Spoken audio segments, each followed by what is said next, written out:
They tried to steal my home, but I had a secret weapon, a century-old dam. Her lavish investor party was about to get a very wet and unforgettable. The ache for Evelyn never truly left, my beloved wife, whose brave 2-year battle against cancer had left an unfillable void. Her dream? A vibrant garden, a place where we could nurture life, growing fresh vegetables for local food banks, a way to give back even as her own body faltered. After she was gone, I sought refuge in Willow Creek Estates, a quiet Colorado haven, its 2.3 acres promising solace and precious water rights dating back to the 1940s. Every tomato I tended, every pepper I picked for the food bank felt like a silent conversation with her, a promise kept, 200 pounds of produce a month, that was our sacred vow. Then, like a perfectly coiffed storm cloud, Victoria Sterling arrived. This newly elected HOA president, with her gleaming white SUV and an air of surgical precision, seemed to view my cherished garden as a personal affront. Could she truly believe my rainwater barrels were a threat? One frosty morning, I stumbled outside, still in my bathrobe, to a horrifying sight. Victoria, wielding a crowbar like a woman possessed, was systematically smashing my 6 custom rainwater barrels.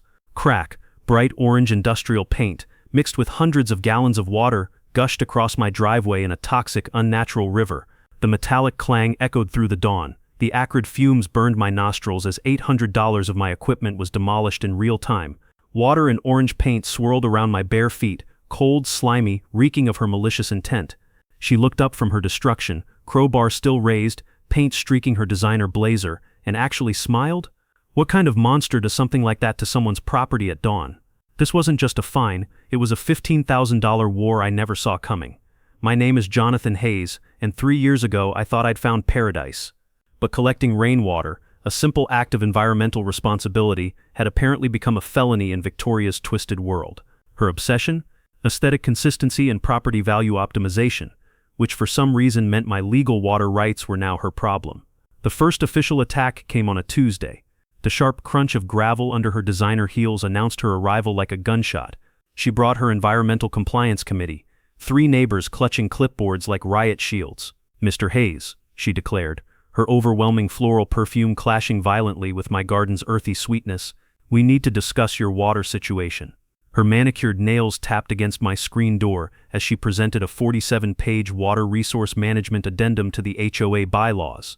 My calloused hands gripped the absurd paperwork while sunlight glinted off her iPad as she photographed every barrel, every plant, every drop. "Rainwater collection creates mosquito breeding grounds," she announced, completely ignoring my obvious filtration systems. A $500 impact assessment fee, plus $50 monthly monitoring charges, all based on an addendum passed at a special meeting I mysteriously never received an email for. Democracy, HOA style, was infuriating. My retirement income, a meager $2,400 monthly, was already stretched thin by Evelyn's medical bills. This property was my only asset. I couldn't afford to move, couldn't absorb these extortion fees. One missed payment meant foreclosure, losing everything Evelyn and I had built. But Victoria had made a critical miscalculation. I'd spent 30 years designing municipal irrigation systems across Colorado. I didn't just understand water law, I understood the entire state's intricate water infrastructure, including some very interesting details about Willow Creek Estates that she definitely didn't know. As her gleaming SUV purred away, a flicker of hope ignited. I walked to my tool shed and pulled out a dusty folder marked Property Survey 1943. Inside were documents that would change everything. Water pressure. I smiled, touching Evelyn's wedding ring on the chain around my neck. She has no idea what real water pressure looks like.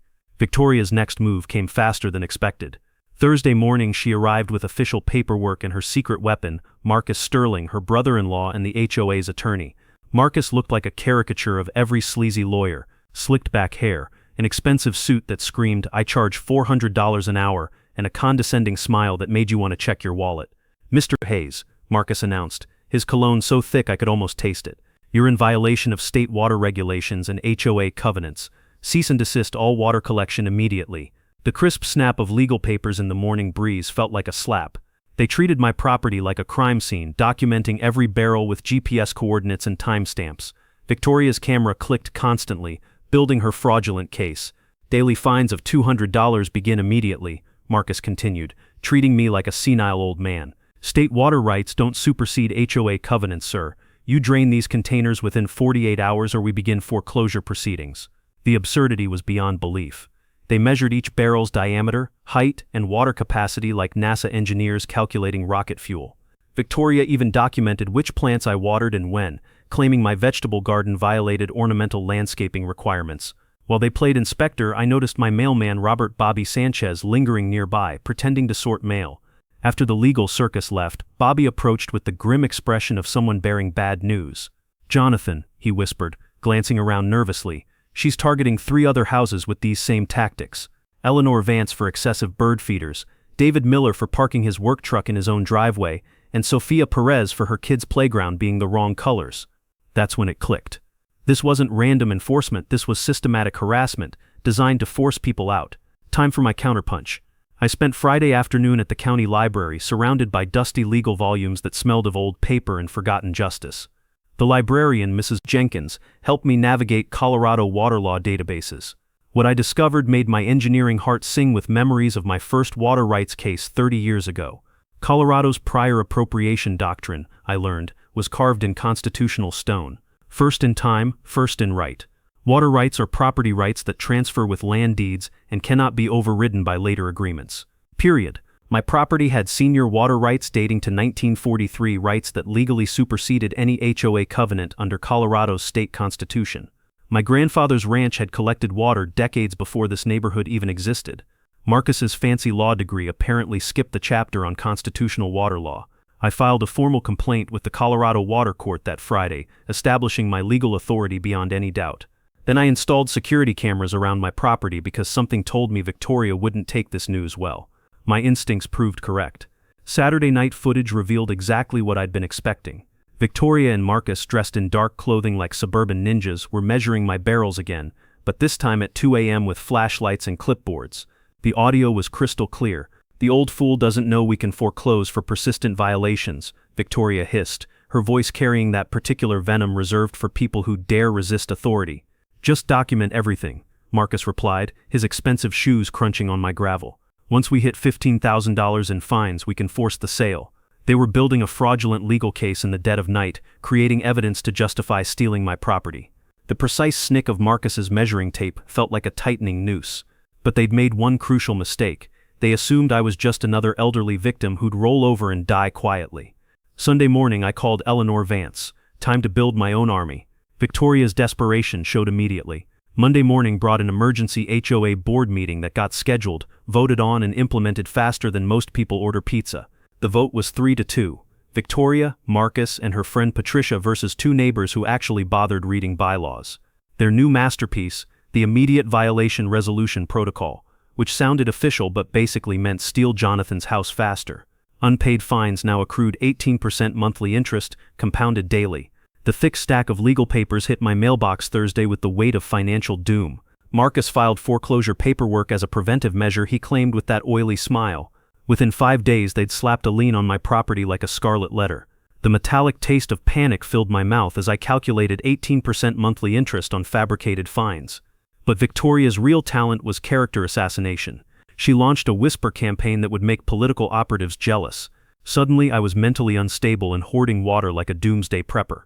She claimed my vegetable garden attracted vermin and disease to the neighborhood. Apparently tomatoes were now biological weapons. Then her masterstroke reporting me to the county health department for unsanitary water storage practices. When the inspector arrived Thursday afternoon, half the neighborhood gathered like vultures at a roadkill buffet. Every barrel passed inspection perfectly, but the damage was done. I looked like the crazy old man causing neighborhood problems. The community manipulation escalated beautifully. Safety bulletins warning about West Nile virus breeding grounds concerned neighbor meetings at her house with wine and cheese. Insurance companies mysteriously flagging my address as high risk. She'd weaponized neighborhood politics with surgical precision. Meanwhile, I was building my counterattack. Eleanor Vance answered my Sunday call like she'd been waiting for this fight her whole retirement. It turned out our bird feeder citation victim was a retired patent attorney with honey badger tenacity and Supreme Court-level legal knowledge. "Johnathan," her voice crackled with anticipation, "I've been researching our HOA since they targeted me. Want to hear something delicious about Victoria's election?" Tuesday evening at Eleanor's kitchen table, surrounded by legal documents and coffee strong enough to raise the dead, she dropped her bombshell. "Back in my municipal days, I'd learned that Colorado required a 10% resident quorum for major property votes, a basic democratic protection I'd helped draft for water district elections. Victoria's water addendum vote had 23 residents present out of 312 total, not even close to the legal threshold. Their entire legal foundation is quicksand, Eleanor grinned, sliding evidence across her table. Invalid votes can't override constitutional rights, period. My personal investigation revealed something even juicier. Weeks of calling California real estate contacts painted a picture of financial desperation. Victoria faced personal bankruptcy from failed investments. Her gleaming BMW was leased. Her house underwater on its mortgage. Her business survived on commission fumes. She wasn't harassing neighbors for power, she was creating forced sales for survival money. David Miller and Sophia Perez joined our Wednesday night resistance meeting. David's construction company gave him insight into property manipulation tactics. Sophia's county planning job provided inside access to development applications. Together we realized we weren't random targets. We were systematic victims of coordinated property theft. Classic real estate scam, David rumbled, his calloused hands dwarfing Eleanor's delicate coffee cups. Create problems, force desperate solutions, profit from chaos. Thursday's security footage delivered my smoking gun. At 3 a.m. Victoria crept across my property carrying household bleach like a suburban terrorist. She methodically contaminated each water barrel, creating evidence for her health department complaints. The audio was pure gold. We need him gone before other owners discover the development deal. Development deal? My pulse hammered as chemical fumes destroyed weeks of collected rainwater. But her confession was worth every contaminated gallon. This wasn't about water anymore. It was about systematic community destruction for profit. Time to teach her about real water pressure. Victoria went nuclear with a public shaming campaign that belonged in a political war room. She organized a neighborhood safety forum at the community center, complete with folding chairs arranged like a tribunal and a projector screen that screamed official authority. County officials, police, and local media showed up like she'd promised them the story of the decade.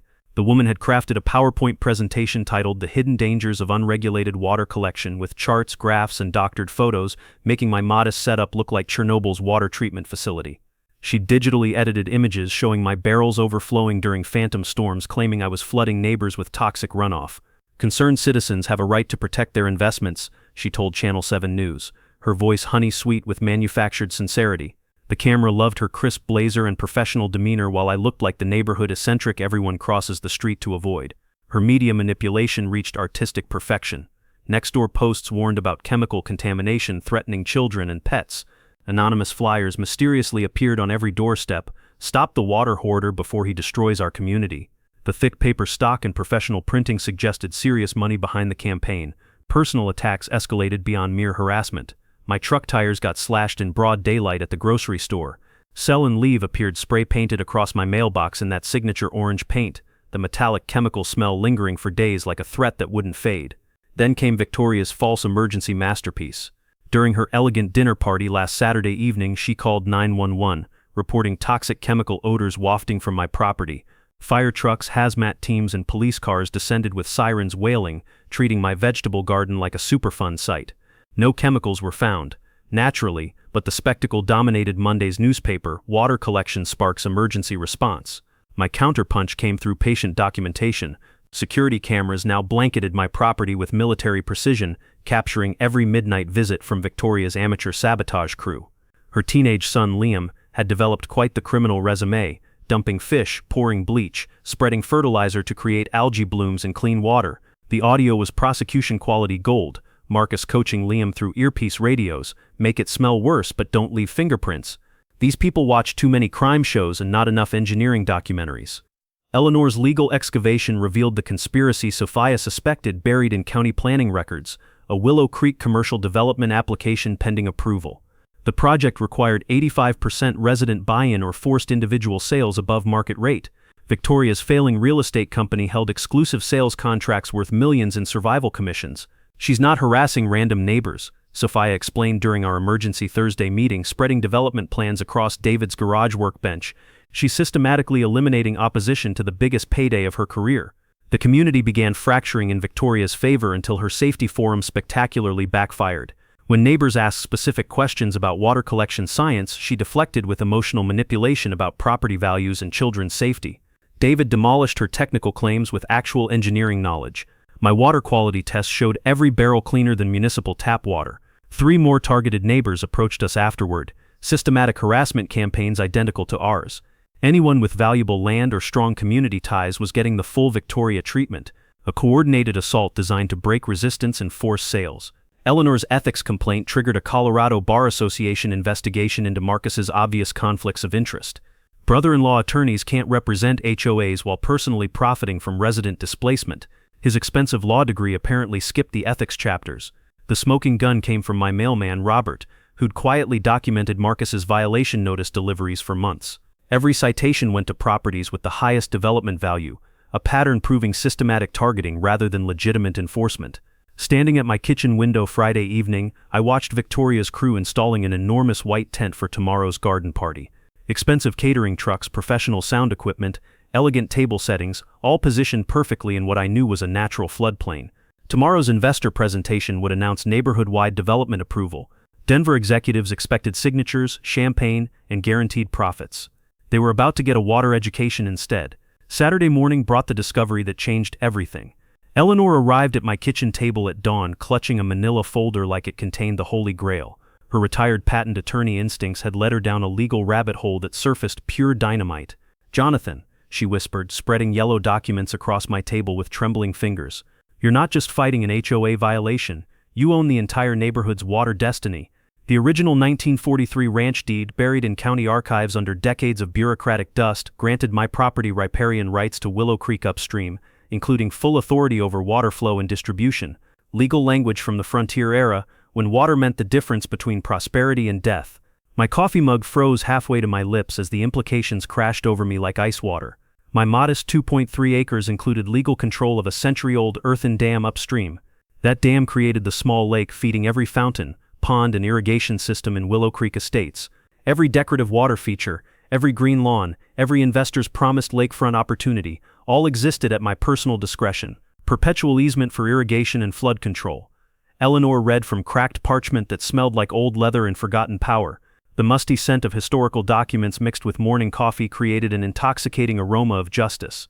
These rights are senior to all property developments, HOA covenants, and municipal regulations. The constitutional bombshell detonated in my chest. Colorado's prior appropriation doctrine, carved in granite since statehood, made water rights supreme over every other property claim. The HOA's incorporation had illegally ignored existing easements. Marcus had deliberately omitted easement protections during legal filing, gambling that nobody would dig deep enough to discover them. Saturday afternoon, Eleanor and I hiked the quarter-mile upstream through pine trees and granite outcroppings.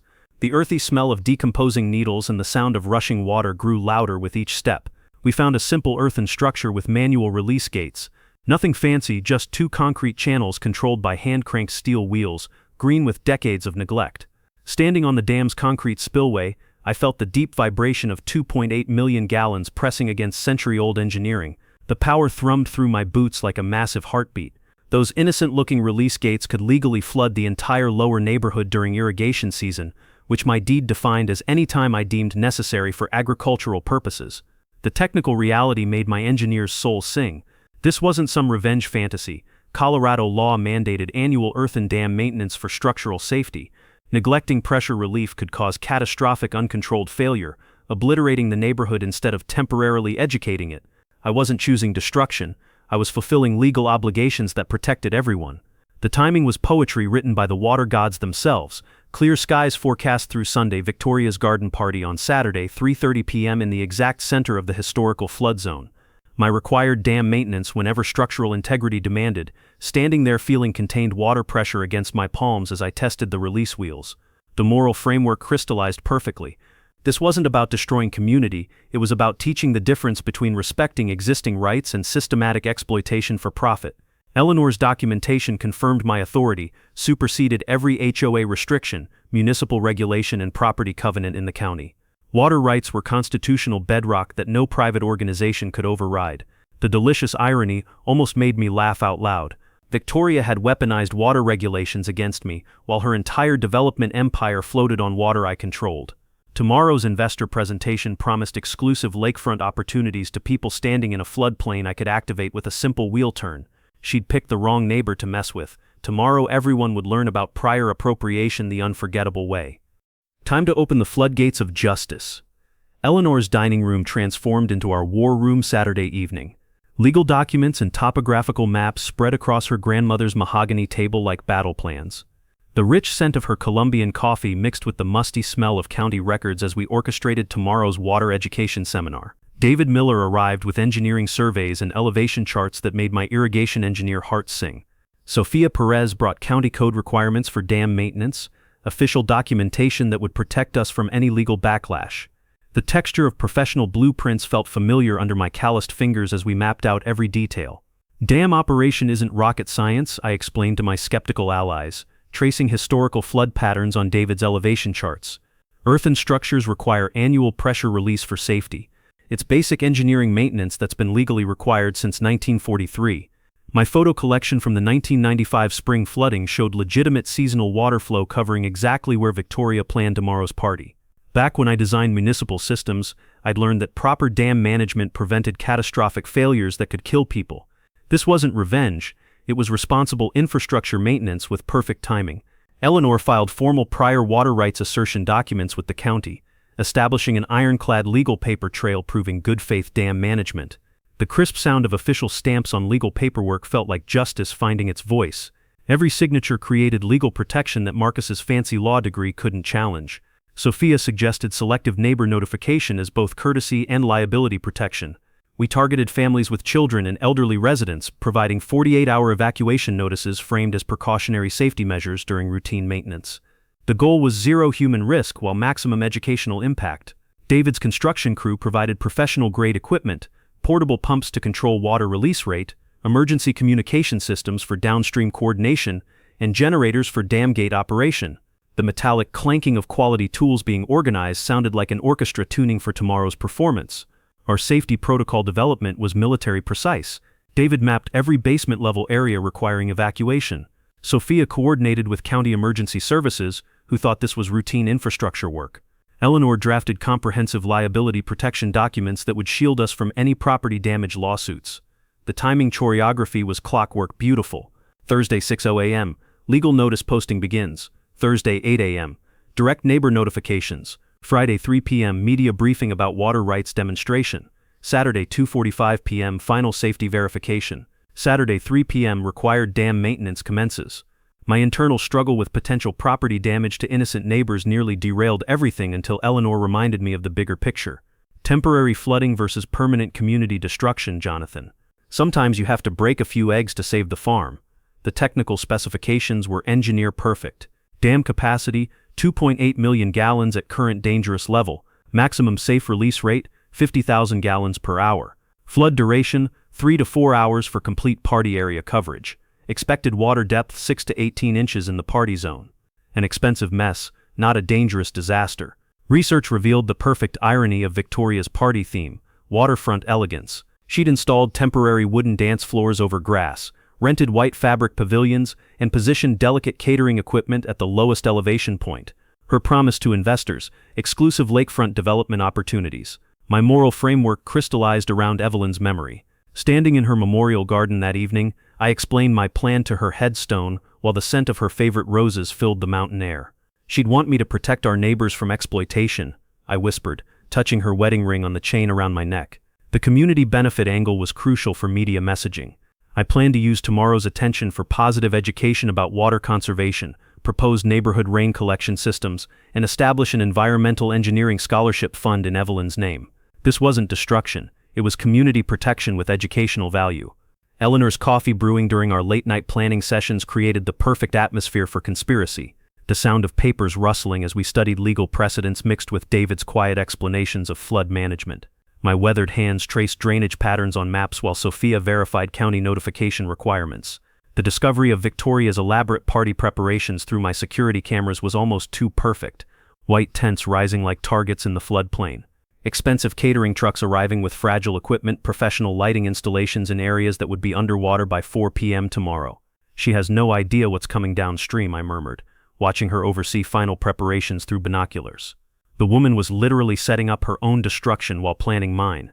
Friday evening brought my final preparation ritual. I visited Evelyn's grave as sunset painted the Rocky Mountains in shades of gold and purple. The cool mountain air carried the scent of pine and possibility, as I asked for strength to do right by our community. Tomorrow they learn what water really means. I promised her memory, feeling the weight of both legal authority and moral responsibility. This was about protecting everything we'd built together. The stage was perfectly set for tomorrow's demonstration of real water pressure. Victoria's panic hit Thursday evening when she discovered my dam maintenance notice posted at the community center. The crisp white paper with official county letterhead might as well have been a death warrant for her investor presentation. By Friday morning, she'd called an emergency HOA board meeting with the desperation of someone watching their empire crumble. Marcus researched emergency injunctions like a man possessed, his expensive cologne mixing with the acrid smell of panic sweat as he frantically called every judge in the county. But Colorado courts don't issue restraining orders against constitutionally protected water rights, a lesson his law degree apparently never covered. At 6 a.m. Friday, Marcus served me with an emergency cease and desist that looked official but carried all the legal weight of a grocery store coupon. The thick paper stock couldn't hide the fact that no legitimate court would stop required infrastructure maintenance, especially with 72 hours notice to all affected parties. This constitutes willful property destruction, Marcus threatened, his voice cracking like a teenager asking someone to prom. We'll file criminal charges for premeditated flooding if you proceed with this terrorism. The bribery attempt came Friday afternoon when Victoria arrived at my door with a checkbook and the kind of desperation that makes people do stupid things. Her usually perfect makeup was smudged, her designer blazer wrinkled, and her hands shook as she offered $25,000 cash to postpone dam work just 1 week. You can withdraw all HOA violations, drop the foreclosure, and I'll even throw in a public apology, she babbled, her floral perfume unable to mask the metallic scent of fear. My security cameras captured every word, as she essentially confessed that all previous legal actions were bogus harassment. Her community pressure campaign reached hysterical levels, mass emails to residents warning about domestic terrorism disguised as maintenance, social media posts calling me an unstable veteran seeking revenge on innocent neighbors. She encouraged people to call police about premeditated property destruction, while her own son Liam was caught on my cameras attempting to vandalize dam equipment Thursday night. Liam and 2 friends had tried disabling the release gates with bolt cutters and spray paint, creating evidence that would make any assault charges stick. The metallic grinding of tools against steel echoed through mountain air, as teenage criminals followed mommy's orders. Sheriff's deputies arrived within minutes. Trespassing, vandalism, and tampering with critical infrastructure carried serious felony potential. Marcus's attempt to have charges dropped revealed more family corruption. Boys didn't understand the danger, he pleaded with arresting officers, while my security footage showed Liam receiving detailed instructions through earpiece radios. 3 generations of Sterlings apparently shared the same criminal DNA. Friday's media manipulation attempt backfired spectacularly. Victoria scheduled her own press conference claiming I was an unstable veteran targeting innocent neighbors with environmental terrorism, but local reporters had already researched Colorado water law after my Thursday briefing. Her emotional appeals couldn't overcome constitutional facts and engineering necessity. Meanwhile, I maintained perfect public composure while final preparations proceeded with military precision. David's crew quietly staged equipment near the dam site Friday morning, their professional coordination a stark contrast to Victoria's amateur panic. The county dam safety inspector arrived for his scheduled visit, confirming immediate maintenance was legally required for structural integrity. The inspection revelation was beautiful irony. Inspector Morales issued an official safety order requiring weekend water release due to dangerous pressure levels from recent snowmelt. Neglecting dam maintenance is criminal negligence, he explained to confused reporters. Mr. Hayes isn't choosing to flood anything. He's legally obligated to prevent catastrophic dam failure. Sophia's emergency services coordination was flawless. County officials thought this was routine infrastructure work because that's exactly what it was. Emergency personnel were briefed on timing and safety protocols without any mention of garden parties or real estate schemes. Professional water management deserved professional emergency response. Eleanor accompanied me to Marcus's office Friday afternoon, her legal documentation making him visibly sweat through his expensive suit. You can't use restraining orders to prevent legal obligations, she explained with the patience of someone teaching remedial law to a supposed attorney. Marcus realized his entire strategy was built on constitutional quicksand. The community awakening accelerated beyond Victoria's control. 17 neighbors now actively supported my water rights assertion after discovering their own harassment evidence. Friday evening's informal gathering at David's garage revealed systematic targeting patterns that made our resistance look like a neighborhood revolution. Friday evening brought a perfect sensory buildup. Wind picking up through pine trees made the dam water lap higher against containment walls. The fresh, clean scent of mountain snowmelt mixed with Victoria's party preparation chaos visible across the floodplain. My hands remained steady on dam controls during final inspection while party spotlights illuminated tomorrow's disaster zone. The final legal protection was ironclad. Eleanor filed comprehensive documentation with every relevant authority. Insurance companies were notified of required maintenance. Law enforcement was briefed on legitimate infrastructure operations. Every liability concern was addressed with professional thoroughness. Friday 11 p.m. I watched Victoria's crew installing final tent components in the exact flood path, their work lights creating a surreal theater of approaching justice. Weather forecast confirmed clear skies for Saturday's water education seminar. Tomorrow's lesson would be unforgettable. Saturday morning arrived with crystal clear skies and the kind of mountain air that made everything feel possible. I rose at dawn to check the dam one final time, feeling the deep vibration of 2.8 million gallons pressing against century-old engineering. Water level had reached critical maximum overnight. Delaying maintenance would risk catastrophic uncontrolled failure that could obliterate the entire neighborhood. David's crew arrived at 8:80 a.m. with professional flood management equipment that gleamed like surgical instruments in the morning sunlight. Eleanor brought final legal documentation protecting everyone involved, her manila folders thick with constitutional authority that no HOA lawyer could challenge. The crisp mountain air carried the scent of pine needles and approaching justice. Victoria's final preparations created perfect irony, visible from my kitchen window. Caterers arrived at 9 a.m. with $15,000 worth of delicate setup, white silk pavilions erected directly over the seasonal flood route, like elegant targets. Expensive sound equipment positioned at the lowest elevation point would become the first casualty of water education. Everything must be perfect for the investors. Victoria's voice carried across the floodplain as she directed the placement of crystal stemware and linen-covered tables. Her designer heels clicked against temporary wooden flooring that would be floating by 4 p.m. Environmental reporter Sarah Jenkins arrived at 10 a.m. for our scheduled water rights interview. Her camera crew positioning on high ground with perfect views of both dam operations and party preparations. The metallic click of professional photography equipment sounded like justice finding its voice through media documentation. Sophia coordinated final resident safety measures with military precision. Families with children were evacuated to the shopping center for precautionary afternoon activities. Elderly residents moved to the community center for emergency preparedness demonstrations. David posted volunteers at key observation points with radio communications linking every position. Eleanor's legal documentation was bulletproof. Final papers filed with county authorities established my complete protection from liability while confirming required dam maintenance. The sheriff's department acknowledged legitimate infrastructure operations. Every possible legal challenge had been anticipated and neutralized with constitutional bedrock. Professional flow meters installed overnight would document controlled release rates for any future legal proceedings.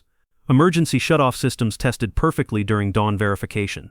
Medical personnel staged at the community center stood ready for potential injuries, though flood depth would barely reach adult knees.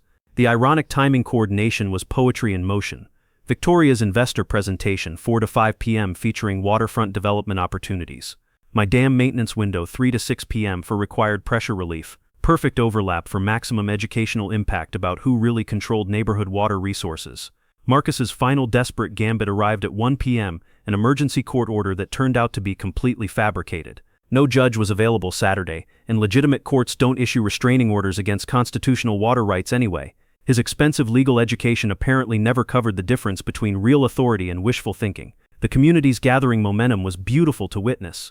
Neighbors began arriving at observation points by 2 p.m., a mixture of supporters wanting to see justice and concerned residents needing education about water law. Local environmental groups documented this historic enforcement of the prior appropriation doctrine with professional enthusiasm. Sensory details intensified as 0 hour approached.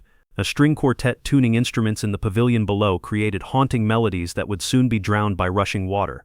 Expensive catering aromas mixed with mountain air while champagne glasses were arranged in precise rows across the flood zone. Sunlight glinted off crystal and silver like diamonds marking targets. County Inspector Morales provided final technical authorization at 2:45 p.m. ARN.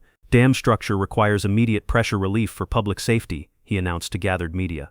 This is required maintenance, not optional property management. His official statement would protect us from any subsequent legal challenges.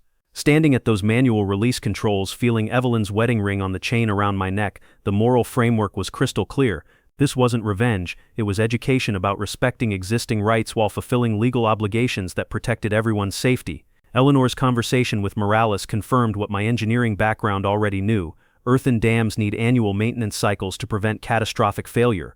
The alternative to controlled flooding was uncontrolled dam collapse that would destroy lives instead of just expensive party equipment. Reporter Jenkins's interview captured the perfect soundbite. Water law protects communities from exploitation by establishing constitutional priorities that no private organization can override. Technical education wrapped in accessible language for viewers who'd never heard of the prior appropriation doctrine. The final countdown began with military precision. 2:55 p.m., all safety systems confirmed operational. 2:58 p.m., last visual confirmation of Victoria greeting Denver investors in the flood zone below. 2:59 p.m., my hands steady on century-old release controls that would teach everyone about real water pressure. At exactly 3 p.m., I began the required dam maintenance that would change everything. 3 p.m. exactly, I turned the professional release valves with ceremonial precision. The metallic grinding of century-old steel echoed across the valley like a church bell announcing justice. 50,000 gallons per hour began flowing downstream with the deep rumble of controlled power that made my engineer's soul sing. Reporter Jenkins's camera captured both the technical operation and the approaching wall of mountain water with professional clarity. Beginning required dam maintenance for structural safety, I announced into her microphone, my voice steady as granite. This is legally mandated infrastructure work, not personal retaliation. 30:15 p.m. Party guests noticed unusual water sounds approaching through pine trees, their champagne conversations pausing as the distant rumble grew louder. Victoria dismissed concerns with nervous laughter that carried across the floodplain. It's just the decorative fountain system cycling. Nothing to worry about, gentlemen. Denver investors admired what they assumed were enhanced water features. While Victoria's presentation continued in the pavilion, David's spotters radioed from observation points. Water entering floodplain right on schedule. Depth increasing steadily. 30:20 p.m. First water reached the party area as a gentle stream around pavilion edges, the crystalline mountain flow creating temporary creeks through manicured grass. Caterers noticed dampness under expensive buffet stations, their white uniforms absorbing moisture from rising groundwater. The string quartet continued playing Mozart while water lapped at instrument cases like an incoming tide. Victoria remained in complete denial, her voice rising an octave. Minor irrigation overflow, absolutely nothing serious. The water features are simply more robust than expected. 30:25 p.m. Water depth reached 4 inches throughout the party area with the inevitability of natural law. White silk pavilion draping began wicking moisture upward, creating abstract watercolor patterns as expensive fabric absorbed floodwater. Investors lifted their Italian leather shoes, asking pointed questions about evacuation procedures, while Victoria frantically dialed Marcus. "Stop this immediately," she screamed into her phone, her perfectly applied makeup beginning to streak in the humidity. "This is deliberate terrorism, not maintenance." 3:30 p.m. The flood arrived in earnest as water depth hit 8 inches and continued rising steadily across the entire party zone. Catering tables began floating like elegant boats, $15,000 of gourmet spread scattering across the floodplain. Sound equipment sparked and failed with electrical pops that punctuated Victoria's escalating panic. Guests fled to higher ground in their designer clothing, champagne glasses abandoned in rising water that reflected party lights like scattered diamonds. The scene was simultaneously beautiful and satisfying, nature reclaiming artificial elegance with constitutional authority. 3:35 p.m. Reporter Jenkins provided live narration of water law enforcement in action, her professional voice capturing the historic moment for posterity. What we're witnessing is the enforcement of century-old water rights that supersede all private property agreements, including HOA covenants. The camera captured Victoria standing ankle-deep in floodwater, screaming at departing investors who were more interested in dry land than real estate opportunities. Her white blazer was soaked, her designer heels ruined, her entire development scheme drowning in mountain snowmelt. 3:40 p.m.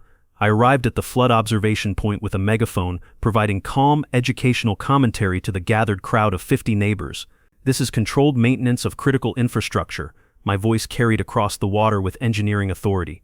"The alternative would be catastrophic dam failure that could destroy our entire community." Eleanor stood beside me with legal documents proving absolute constitutional authority, her presence radiating legal confidence that no amount of HOA harassment could challenge. David supervised emergency equipment while Sophia coordinated with county officials who confirmed this was legitimate infrastructure work. 3:45 p.m. The confrontation everyone had been waiting for. Victoria stormed uphill toward us, soaking wet and furious beyond rational thought, her carefully constructed facade dissolving like her expensive makeup. Marcus followed with useless fake legal papers, both of them creating perfect visual metaphors for corrupt authority meeting constitutional bedrock. Live media coverage captured the historic moment, HOA president versus constitutional water rights holder, with 50 witnesses and professional documentation proving who really controlled neighborhood resources. "You've destroyed everything," Victoria shrieked, water dripping from her ruined clothing. "This is criminal terrorism." "Ma'am," I replied with engineering calm, "this is required dam maintenance, perfectly legal under Colorado constitutional law." Marcus waved his worthless papers like surrender flags. "We have court orders." "Those are fabricated documents," Eleanor replied with legal precision. "No legitimate court issues restraining orders against constitutional water rights." The crowd murmured approval as truth overwhelmed manipulation. Reporter Jenkins captured every word while County Inspector Morales provided official confirmation of maintenance necessity. "Ladies and gentlemen," I announced to cameras and neighbors, "this demonstrates why water rights matter. Constitutional protections exist to prevent exactly the kind of systematic exploitation you've witnessed here." 3:50 p.m., my mic drop moment arrived as Victoria's development scheme literally and figuratively drowned around us. Prior appropriation means first in time, first in right. My water rights are senior to your property schemes, your HOA harassment, and your criminal sabotage. This is what happens when you mess with constitutional law. The flood continued rising around her ankles while justice flowed downstream. By 6 p.m., the controlled flood had receded, leaving behind soggy pavilions, waterlogged catering equipment, and the complete destruction of Victoria's development dreams. The Denver investors departed in rental cars, their Italian leather shoes squelching with every step, promising never to return calls about Willow Creek commercial development. The immediate aftermath exceeded my wildest hopes. Marcus faced Colorado Bar Association ethics violations that ended his legal career within months. Liam's vandalism charges led to community service maintaining the very dam he tried to sabotage. Most satisfying of all, Victoria's real estate license was permanently revoked for systematic neighbor harassment and fraudulent legal threats. Eleanor's documentation proved our complete legal protection. Every action had been constitutionally authorized, properly noticed, and professionally executed. County officials praised our exemplary infrastructure maintenance that prevented catastrophic dam failure. Insurance companies paid flood damages without question since we'd followed all requirements perfectly. The community transformation was revolutionary. Within 2 weeks, 17 neighbors filed harassment complaints against the HOA, leading to complete board restructuring. David Miller became president on a platform of constitutional rights and community protection. Sofia Perez serves as secretary, ensuring all future votes meet proper legal standards. Eleanor established the Willow Creek Constitutional Rights Clinic in her dining room, offering free legal assistance to neighbors fighting HOA overreach. Our case became the gold standard for property rights protection, with lawyers from 3 states studying our documentation methods. The environmental legacy honors Evelyn's memory perfectly. Colorado State University partnered with us to create the Johnathan Hayes Water Rights Education Center, where engineering students study constitutional law applied to community protection. The scholarship fund has already supported 5 students committed to defending water rights from exploitation. 6 months later, Victoria appeared at my door, humbled, bankrupt, working at a garden center after losing everything to her own greed. "You saved me from becoming a monster," she said quietly. "Thank you for stopping me before I destroyed more lives." Even former enemies can find redemption through constitutional education. The ripple effects continue spreading nationwide. Our story inspired communities across America to research their own rights and resist systematic harassment. Legislative hearings cited our case when strengthening property owner protections. 5 states introduced prior appropriation protection acts preventing HOA interference with constitutional rights. Today, my garden produces over 400 lobes of vegetables monthly for the food bank. Evelyn's dream of feeding families in need, flourishing beyond her wildest imagination. Every tomato grown, every pepper harvested, proves that protecting individual rights strengthens entire communities. The dam requires annual maintenance now, performed with community celebration rather than resistance. School children visit during field trips, learning about water cycles, constitutional law, and how individual courage protects everyone's freedom. The floodplain has become an outdoor classroom where democracy demonstrates its enduring power. But this story isn't unique across America. Ordinary people face similar battles against petty tyrants drunk on imaginary authority. Next week, I'll share Maria's story about how she used adverse possession law to reclaim her stolen driveway from an HOA that thought property theft was legal. Spoiler alert, constitutional law has some beautiful surprises for bullies who don't do their homework. Standing in Evelyn's memorial garden tonight, watching stars emerge over the Rocky Mountains, I feel her presence in every growing thing around us. We protected our community, honored constitutional law, and created institutions serving future generations. Water always finds its level. So does justice, and sometimes both arrive with the unstoppable force of natural law, washing away corruption to nourish new growth.